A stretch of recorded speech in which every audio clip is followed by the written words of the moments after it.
Balancing man toy एक ऐसा system है जो हमेशा अपने आप बैलेंस हो जाता है, चाहे आप इसे टिल्ट करें या डिस्टर्ब करें। ये कोई ट्रिक नहीं है, बल्कि फिजिक्स के कुछ फंडामेंटल कॉन्सेप्ट्स का एमलगेमेशन है या रिजल्ट है, जिनमें मेन है pivot point, centre of mass और रिस्टोरिंग टॉर्क।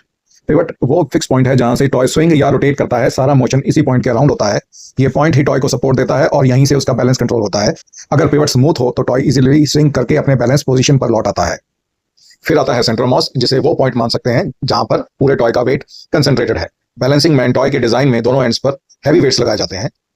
ये वेट्स सेंटर ऑफ मास को पिवट के नीचे खींच लेते हैं। जब centre of mass pivot point के नीचे होता है, सिस्टम ऑटोमेटिकली स्टेबल होता है या स्टेबलाइज हो जाता है, क्योंकि अगर टॉय टिल्ट होता है तो उसका वेट एक फोर्स और मोमेंट क्रिएट करता है जो उसे वापस सीधा करने की कोशिश करता है, जिसको हम रिस्टोरिंग टॉर्क की मदद से समझ सकते हैं।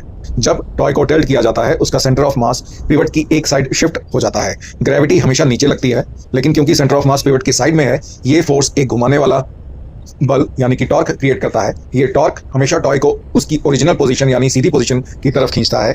इसी को रिस्टोरिंग टॉर्क कहा जाता है या कहते हैं। अगर सेंटर ऑफ मास पिवट के ऊपर होता तो टॉर्क टॉय को और ज्यादा गिराता, लेकिन नीचे होने की वजह से टॉर्क उसे सीधा करता है।